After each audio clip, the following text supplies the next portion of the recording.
ओम श्री गणेशाय नमः। भगतजनों राधे राधे। आज हम आपको वैशाख महात्म्य का 9वां अध्याय स्मरण कराएंगे। कृपा कर ध्यान से सुने। इतनी कथा सुनकर मिथिलेश ने पूछा कि हे ब्राह्मण, इक्ष्वाकु कुवंश के राजा ने जल और अन्न का दान नहीं किया, इसी के वह चातक और छिपकली बना तथा साधु महात्माओं की सेवा न करने से गिद्ध योनि में आया। परंतु आपने बतलाया कि वह 7 जन्म तक कुत्ते की योनि में रहा, सो इसका कारण मेरी समझ में नहीं आया।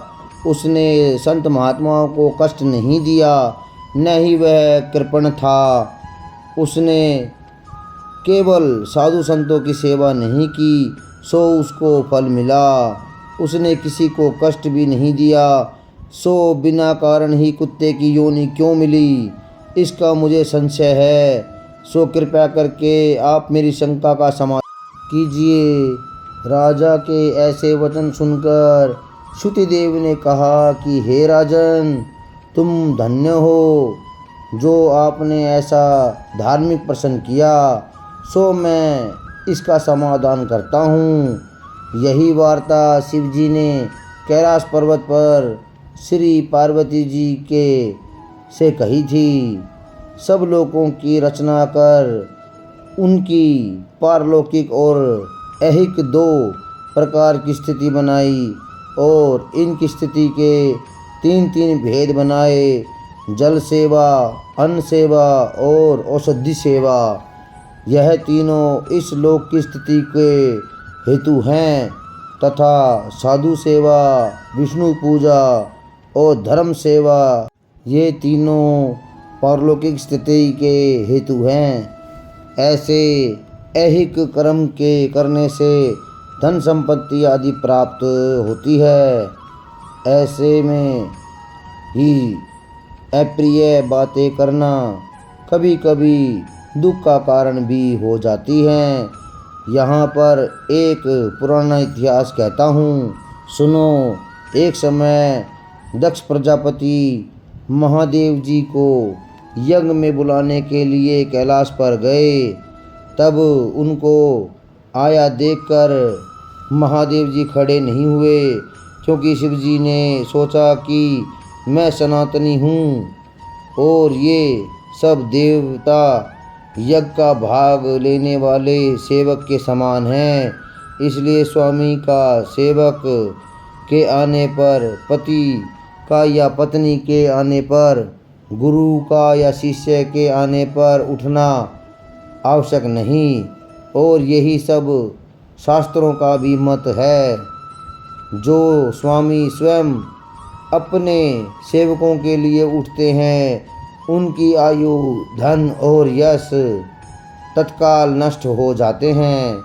यह मेरा प्रिय सबसुर है। ऐसा विचार कर दक्ष प्रजापति की भलाई के लिए ही उठे नहीं। यह देखकर दक्ष प्रजापति को अत्यंत क्रोध आ गया और महादेव जी के सामने ही उनकी निंदा करने लगा कि देखो, इस दरिद्री को बड़ा अहंकार हो गया है। इसका धन केवल एक बूढ़ा बैल है, जिस पर केवल चर्म ही रह गया है। कपाल की हड्डी धारण करता है। पाखंडी, अहंकारी, महापवित्र, किसी का शुभ कार्य न करने वाला, शमशान जिसका घर है, सर्पों का आभूषण है। न इसमें धीरज, न ज्ञान का संग, इसके कुल का कुछ भी पता नहीं। दुरात्मा नारद ने व्यर्था ही इसकी बड़ाई की, जिससे मैंने अपनी कन्या सती का विवाह इसके साथ कर दिया। जैसे कुम्हार का घड़ा चांडाल के घर पहुँचने से किसी में काम का नहीं रहता, वैसे ही मेरी कन्या का मुझसे कोई प्रयोजन नहीं। इस प्रकार दक्ष प्रजापति शंकर सती को यज्ञ का निमंत्रण न देकर और कुवाक्य कहकर चला गया और यज्ञ स्थल में ऋत्विक और मुनियों को साथ लेकर विधि पूर्वक यज्ञ करने लगा। इस यज्ञ में ब्रह्मा और विष्णु भी नहीं आए, परंतु सिद्धचरण, गंधर्व, यश, राक्षस, किन्नर और सभी देवता आए।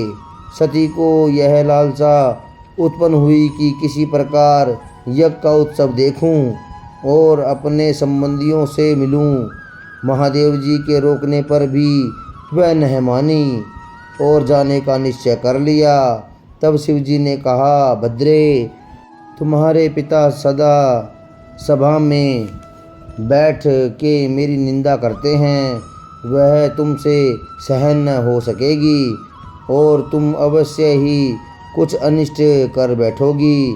अतएव तुम अपने पिता के घर मत जाओ, इसी में कल्याण है। इस प्रकार समझाने पर भी सती ने मानी और चुपचाप चल दी।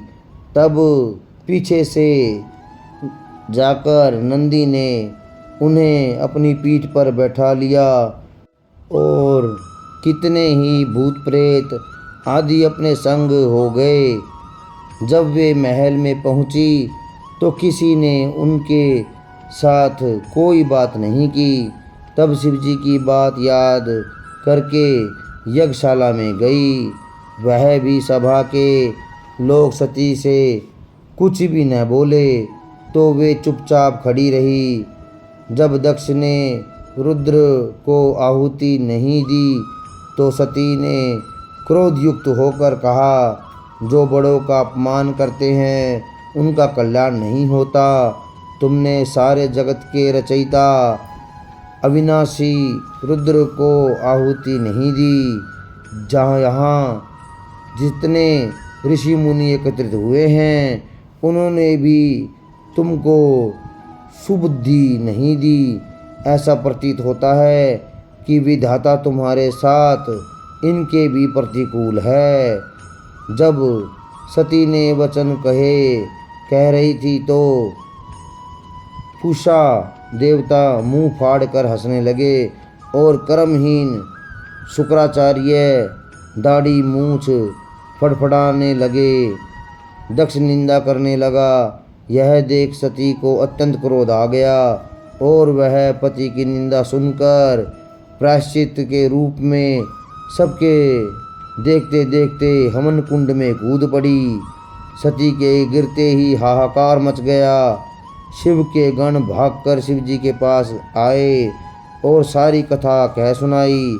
महादेव ने कालांतक रूप हो क्रोध से अपनी जटा उखाड़ पृथ्वी पर दे मारी, जिससे बड़ा बलवान महाकाय वीरभद्र पैदा हुआ और हाथ जोड़कर कहने लगा कि जिस काम के लिए आपने मुझे उत्पन्न किया है सो बतलाइए।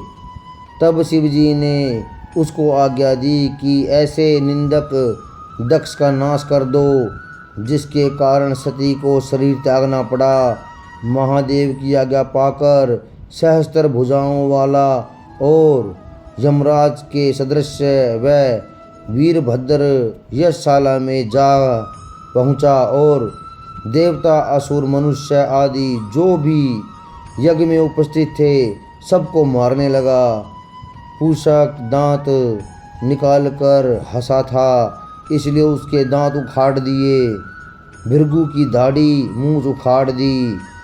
जिसने जो अंग फड़काया था वीरभद्र ने उसका वही अंग उखाड़ फेंक दिया। दक्ष का सिर काटने लगा, किंतु शुक्राचार्य मंत्र बल से उसकी रक्षा कर रहे थे, इसलिए नहीं काट सका। तब रुद्र ने स्वयं उसका सिर काट डाला।